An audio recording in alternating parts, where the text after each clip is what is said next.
Welcome to Manifest 360, the podcast where science, spirituality, and practical manifestations come together to help us create the life that we love. I'm Bob, that's Vipin. Today we're exploring the foundation of everything we build in our lives: stability, trust, and the root chakra. The root chakra, located at the base of the spine, is associated with safety, security, belonging, and our connection to the physical world. In today's episode, we'll explore how trust and stability influence manifestation, practical ways to strengthen our root chakra, and how to create an inner sense of safety. So find a comfortable place to sit, take a deep breath, and let us begin the foundation of our grounded and empowered life. Vipin, happy Father's Day. Happy Father's Day to you, Bob, and happy Grandpa Day too. I don't think they have Grandfather's Day, so this will be good for you as well. Well, it's kind of funny. Like when we were kids, I remember asking my parents, "Is there ever a Kids Day?" They said every day is Kids Day. So I'm going to say that every day is Grandparents' Day as well. So what made you pick this as a topic today? Yeah, so I've been writing my book, as you know, rewriting it actually, to focus more on manifestation and aligning energies with purpose and prosperity. And so I was on chapter 4 of the book, and I finished the first 3 chapters. And the chapter is on stability, and it's on the root chakra. And it was pretty deep for me to understand kind of how do we get grounded? How do we really get grounded when things aren't working out well, or when things are just kind of shaky in your world? And a lot of it is things external that can impact your world, right? And so we think, well, we're just spiritual beings, and it's all up to us, and it's how we react to things, and all of that. But sometimes things are shaky. Sometimes business outcomes are not what you want, or relationships outcomes are not what you want. And so things can get shaky a little bit. So how do you find that daily practice of security, stability, a foundation where you can launch off to manifest or create what you want in your life? That's the next chakra, or the next chapter, which I started writing last night, is all about desire and creativity, the sacral chakra. But I spent a good 2 to 3 weeks on the stability chapter.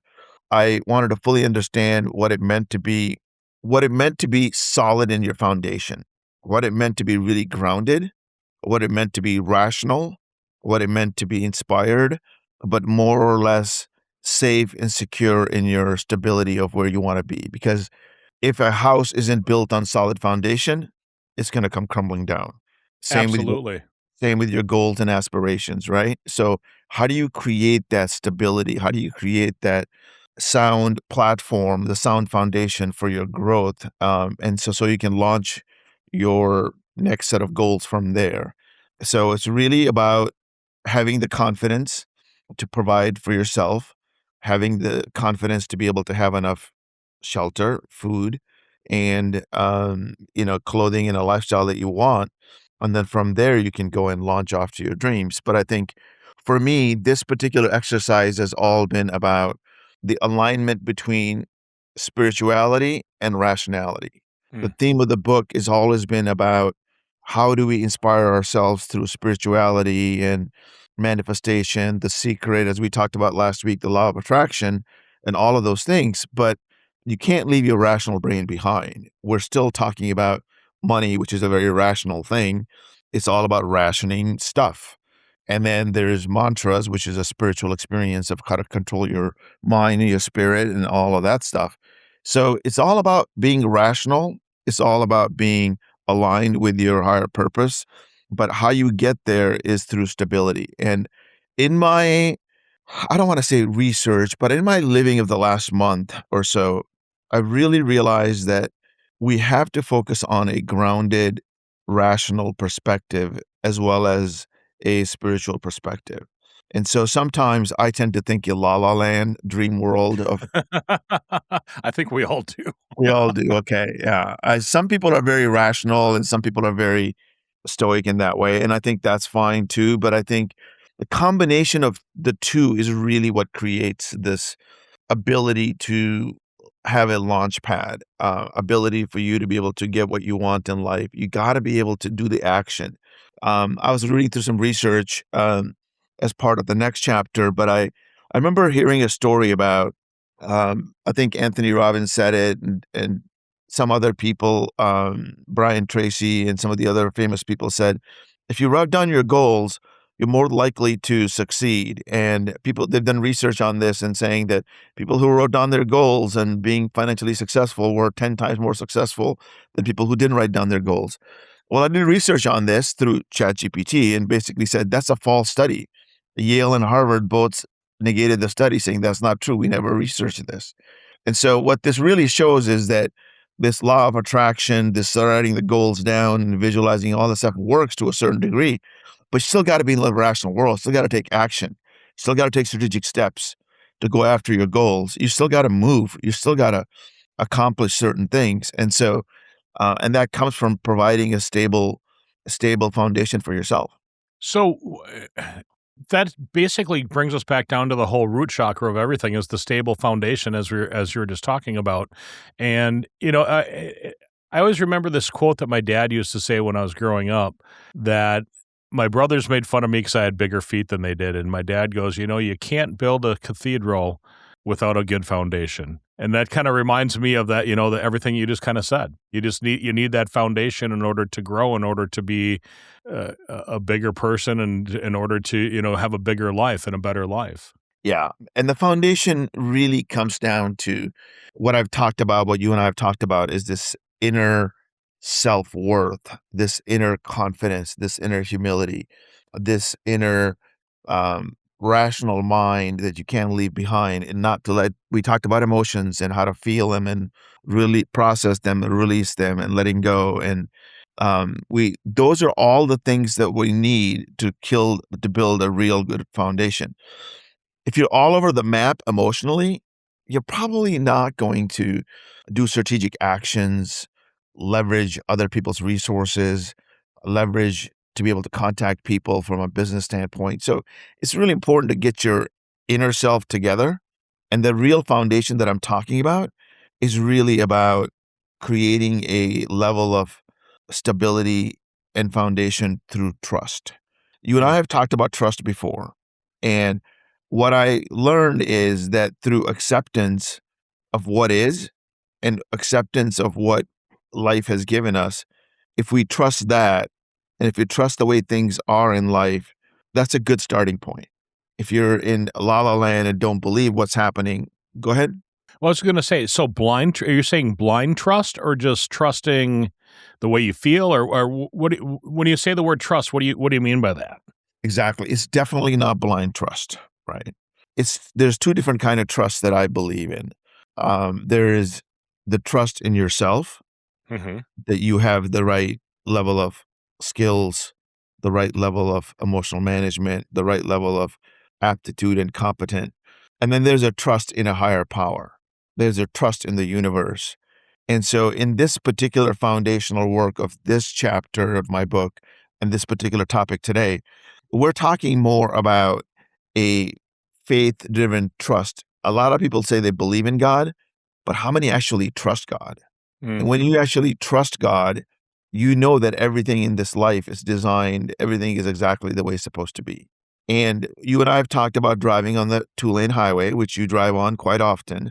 You trust that you're going to stay in your right side of the lane, and the other person is going to drive on the left side of the lane, on their side. And so that kind of trust is required in life every single day. I was thinking about the analogy of a 2-lane highway, and I realized I don't go on a lot of 2-lane highways, but I go on a lot of 4-lane highways and freeways nearby in Seattle. But I go on these streets, and even in the small streets, you trust people are going to stay in their lane. And there are accidents that happen and something goes wrong and somebody's not looking the right way, whatever. But by and large, in life, maybe you'll go through 1, 2, or 3 accidents of all the thousands of times you've driven in your life, right? And so the accidents are pretty rare. They do happen, but I think by and large, you trust to stay on your side of the street and you drive, and that kind of trust in a higher power of the universe, the laws of nature, all of that go into play in creating stability for ourselves. I think true stability comes from a level of trust that things will work out, and you can't leave your rational brain behind. You still got to show up for your job. You can't just say, "Oh, trust that my job's going to be fine." It's going to stay here for me. I'm not going to show up. It'll still be there. I Exactly. trust that it'll be there. So we have to learn. We have to learn to trust ourselves. We have to learn how to trust the process, and we have to learn how to trust the people around us. Mostly. Yeah, and trust the universe, right? Trust God, trust whatever, a higher level of trust. Uh huh. And that's really what it comes down to from a stability standpoint.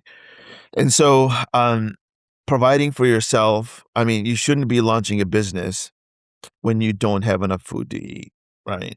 When you don't Hmm. have enough shelter. The whole idea is to ground yourself into a stable place where you have your basic needs met. And then from a basic needs level, you go to a comfort lifestyle. Okay, you're comfortable. Now you have a little bit of savings here and there. And then at that point, you save some more. And then you can go in and say, okay, I can risk 10% of my savings. I can risk 20% of my savings into this venture.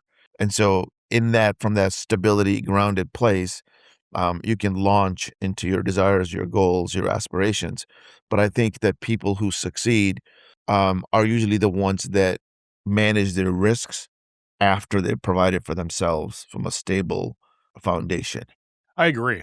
It's funny. It's funny that you bring that up. I mean, you and I talked before we went on the air, and I just I just bought a business this week, Yeah. and it's kind of funny that we're talking about this today because I mean and about the fact that you have to have this in place in order to do this and this and this, but you have to trust the process. And I'm just and putting your faith out there and hoping that it'll work.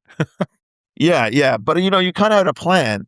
And for your business, not to talk too much about it, if you do feel like comfortable about talking about it, you have been doing what you do for a long time. You know the Right. market in your area. You know the places and the people that will support your business and what locations you're going to go to with your venture and how to be able to sell your product to the right level of customers. You have Hmm. that background. You know what to do as far as serving the product the way you want to serve it. You have the level of competence in that. You know how to treat people. You know how to build the product and provide that thing that you want to provide. And so having that competence level gives you the confidence, and that confidence gives you the stability, and that stability gives you the ability to launch whatever that you want in your Hmm. future. And honestly, doing the podcast has helped out in the thought process for me, and I can't wait. I actually can't wait to read your book. And I know that it's a process, and it's taking it's taking probably longer than what you thought to do it, but I know that our conversations probably add to the book and to the meat and potatoes, if you will, of what you're writing. Yeah, yeah. No, I think it is a process. Um, 2.5 years ago, 2 years and 3 months ago, when we started doing this in March of 2024, the idea was to build a podcast to promote the book. The book Mhm. wasn't the book. There's an idea there. We had a title, Fall, Rise, Give. We were thinking about this particular thing. We didn't really know what it was going to be about. Um, Developed a Facebook group, developed an audience, got a literary agent last year, refined the theme. The literary agent said, "This is really what you're all about. This is what I see. This is what I think people want to read about." And she was right. What I was really talking about is this rational world of money and stability, m- ability to be able to provide for your family, live a fulfilling life through money, and having the ability to be spiritual through mantras, Mhm. ability to be mindful. And through our research, we found that a lot of successful people live in a mindful way. They meditate, they do things in a spiritual way, and that helps them be successful in their life in the rational world that we all live in. So it's a combination of the two. It is kind of the underlying theme, how to align your energies for purpose, which is a very rational thing. Prosperity can be also rational, but it starts to go towards the spectrum of abundance, which tends to go towards you know, La La Land, which is the word of the day today, of secret and attraction. But we've talked about science of laws of attraction last week, and you tend to, when you're driving a red Honda Accord, you're going to see more Honda Accords on the street, but you're especially going to see all the red Honda Accords. Same with the goal that you're writing. If the goal that you wrote is about starting a business or about being an athlete, you're going to see other people who are athletes like you. You're going to study them. You're going to study situations. You're going to study businesses. You're going to hopefully develop a business plan, even if it's just on a napkin, and start to say, okay, this is what I think is going to take. This is how other people have done it. And then you start to use your foundation to go launch from that. So the book is interesting. It's a journey. It's based on living experience, not theoretical experience. Essentially, it's taken me 20 years to write it, and it's ever changing and ever evolving. But the theme is always the same: how to live a purpose-driven life through integrating of your physical and spiritual chakras and energies. hmm and honestly, I never knew anything about chakras prior to our conversations, and now I understand it. Well, Yeah. not completely, but I have a beginning understanding of it comparatively to what I had to begin with, you know? Yeah. So the root chakra is the considered a very rational, very stable physical chakra energy. It's the first chakra in the chakra system. The seventh chakra is the crown chakra, which talks about abundance and gratitude. It's where the spiritual energies come in. And the heart chakra is the color of green. It combines the two together. So through our heart and through our mind, that's how we connect our spiritual and our rational being together. So they meet at the heart chakra, and we'll talk more about that. We've talked about these things over and over Oh, again. absolutely we have. But the more we talk about them, the more the people understand them, and the more the people are able to live them and feel them. As I was doing some research on the topic, as after you sent it to me, one of the signs of an imbalanced root chakra is financial anxiety, and so you have to worry. You have to work on building that foundation, correct? In order Yeah. so that way you don't have that imbalance and you don't have those feelings of fear and whatnot. Yeah. It's interesting that you mentioned financial anxiety. A lot of us suffer from that. And I wonder how many really wealthy people also suffer from that. I'll bet you they all do. I bet you everybody does.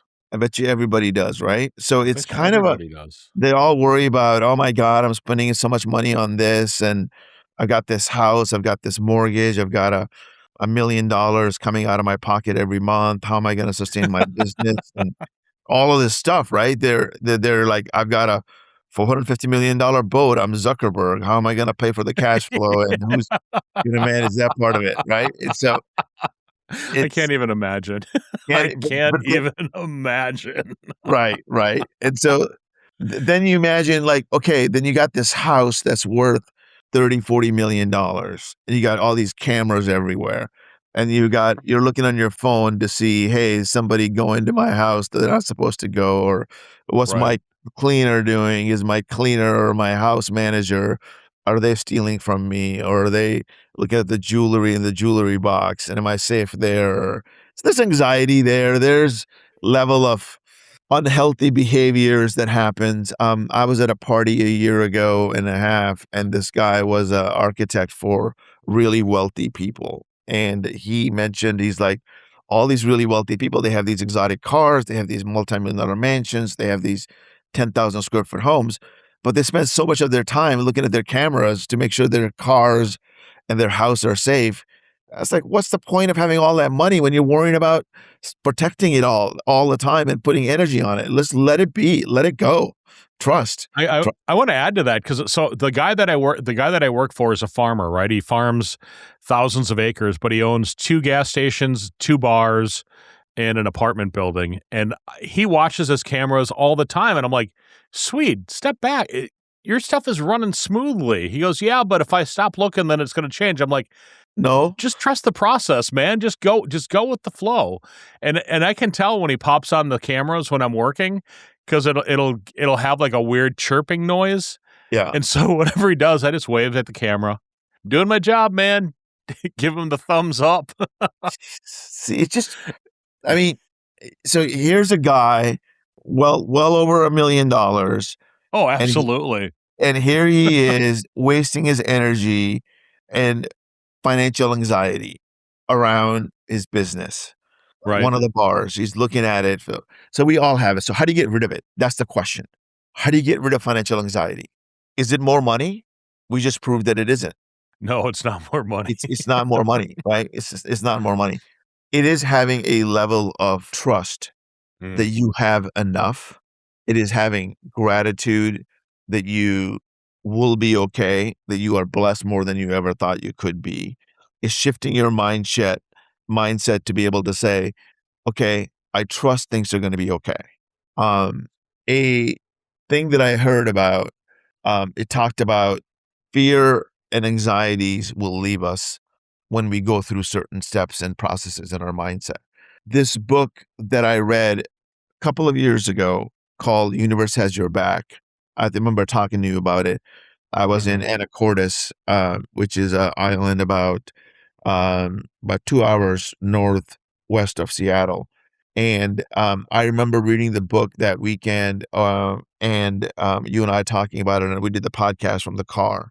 Yep, And it's so funny that you say that because as soon as you said that you're where in Anacondas or Anacortes whatever, Anacortes, yeah. I pictured you sitting in your car talking, and I remember the motor was a little bit muffled, and then it wasn't, and then it was a little, I remember that day. Yeah, yeah. We said specifically a prayer that I've been using from that book, and I've been using this prayer for the last 2 years. It's not even a prayer, it's more of an affirmation, and it's not really a mantra, but it could be a mantra. So, this woman, Gabrielle Bernstein, wrote this book called Universe Has Your Back. And in that book, one of the chapters on how to overcome fear, she talks about, thank you, universe, for guiding me to perceive these anxieties and fears through the lens of love. So I'm going to repeat that again. Thank you, universe, for guiding me to perceive these anxieties and fears through the lens of love. And basically, you and I have talked about this from the Bible. True love casts out true fear. Courage is not the opposite of fear. Love is. Love is where we get the base ground for courage to do the right thing. When we love Mm. certain things, love certain people, love certain beliefs, love certain places, we're more likely to go after something than if we are from a place of fear. So fear is always going to be there. You got to acknowledge it. So financial insecurities, financial fears are going to be there. What you have to do is to be able to say, thank you, God, thank you, universe, for guiding me to perceive these fears. Again, you're processing that fear at that point. You're feeling the fear and saying, I'm going to do X anyways. I'm going to focus on love. I'm going to focus on the trust. I'm going to focus on, so you're always going to have fear. The idea of overcoming fear is not to say, I'm going to go past my fear. The idea is to acknowledge it, process it, and release it. Mm. Fear is a huge emotion in life. Process it. Now, is it getting in the way of you getting up in the morning? If you're too afraid of anxiety, are you going to go get a job? Are you going to get a better job? Are you going to get up in the morning and work out so that you're optimally performing at the job? All those things come into play. When you are fearful, you tend to not want to do things um, because you're too afraid to take action on it. When you're coming from a fear of ability to acknowledge your fears, like that's there. It's stopping me from getting up in the morning to work out or to do this. I'm going to do it anyways. And then you push forward. So that's how you actually get over your fear and anxieties of financial insecurity.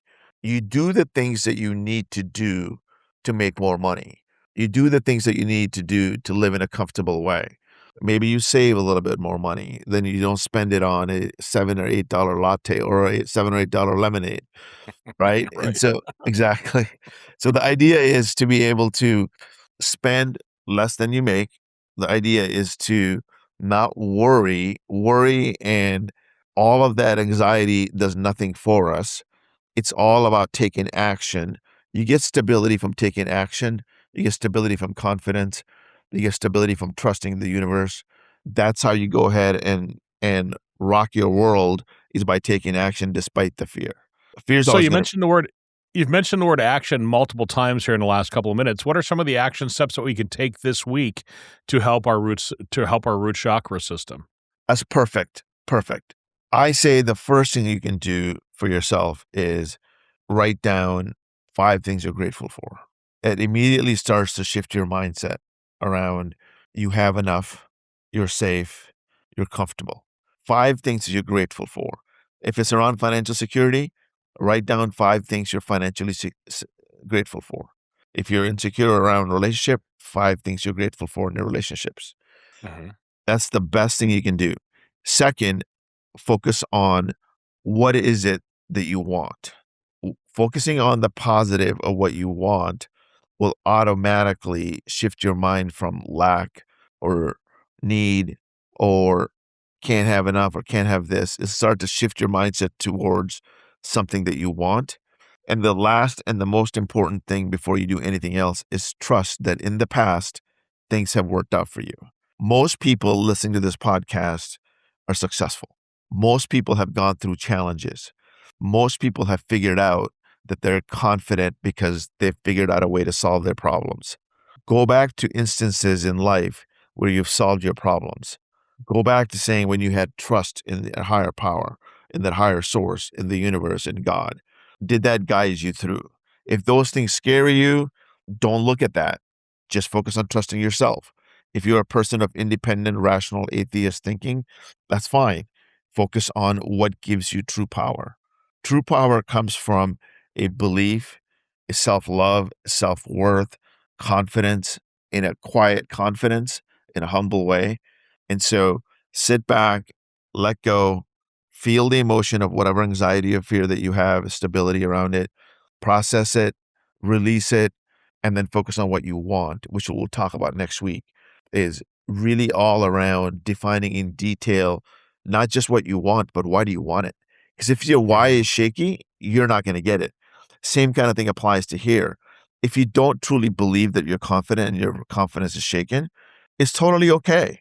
Go back to areas where your confidence was high. Think about those times when your confidence was high. Why was it high? What did you do? Did you go for more walks? Did you work out then? Did you believe in yourself more? Why did the confidence get shaken? I'll close off with this.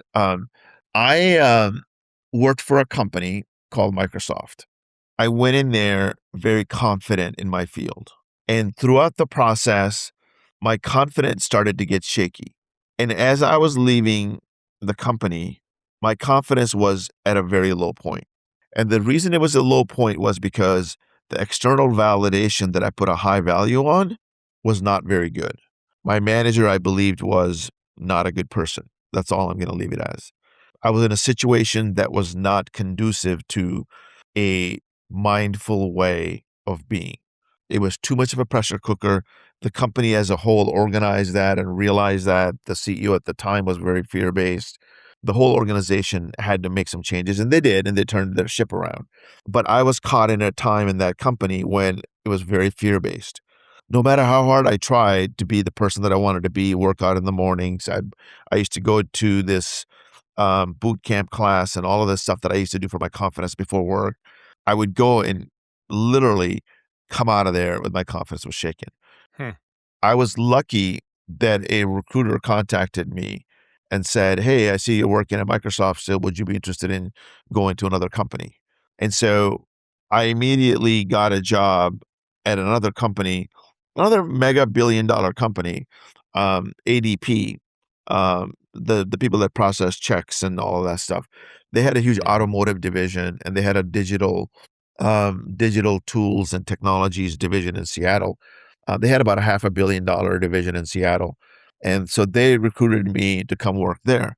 And there, immediately, you took same person out of one place that was becoming less and less confident, and you put me in here and do a ADP, which put me in a high level, high confidence place. And immediately, my confidence started to soar. Immediately, I started to bloom in doing the things that I wanted to do.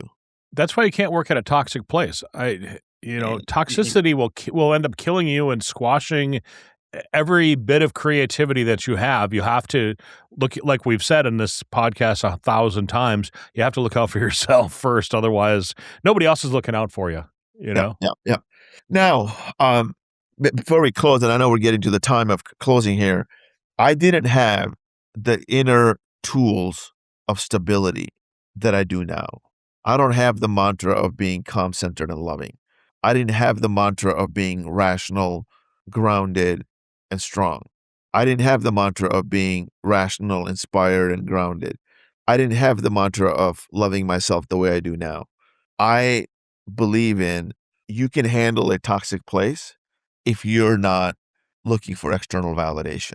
If your true validation comes from your inner being, at the end of the day, when you read this book, when you listen to this podcast enough, you realize that what we talk about is really about self-love, self-worth, self-acceptance, self-confidence, being strong, being driven, being abundant, living a purposeful life.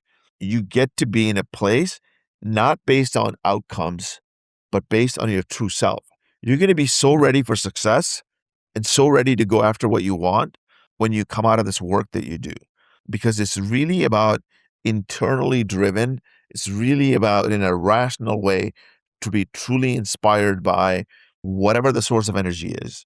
If it's God, if it's the second chakra, if it's your heart, if it's your loved ones, if it's your child, if it's your grandchild, it doesn't matter. The true inspiration that you have will allow you to be able to go after that thing. But you got to live in a place of stability. And that true stability comes from acknowledging whatever feelings that you have at the moment, processing them, feeling them, and releasing them. And believing in yourself and trusting a higher self, trusting the universe that things are going to work out because you've done the work. Mostly everybody in this listening to this podcast has done the work. We're not listening to this podcast if we're not successful. People who have time to listen to a podcast are at some level successful, but we all have a shaky foundation at times. Maybe we're successful, don't realize why we got there. So the idea for me is really about a solid foundation means I'm 100% comfortable with who I am. I feel safe. I feel comfortable. I trust the universe. And that wraps up this episode of Manifest 360. If today's conversation sparks something in you, don't just think about it, apply it. Alignment isn't a vibe, it's a practice. Belief, emotion, strategy, and action, all moving in the same direction, that's where momentum lives. Be sure to follow, share with someone building something meaningful, and join us next week as we continue helping you manifest wealth and purpose. Manifest 360 is a podcastforhire.com production.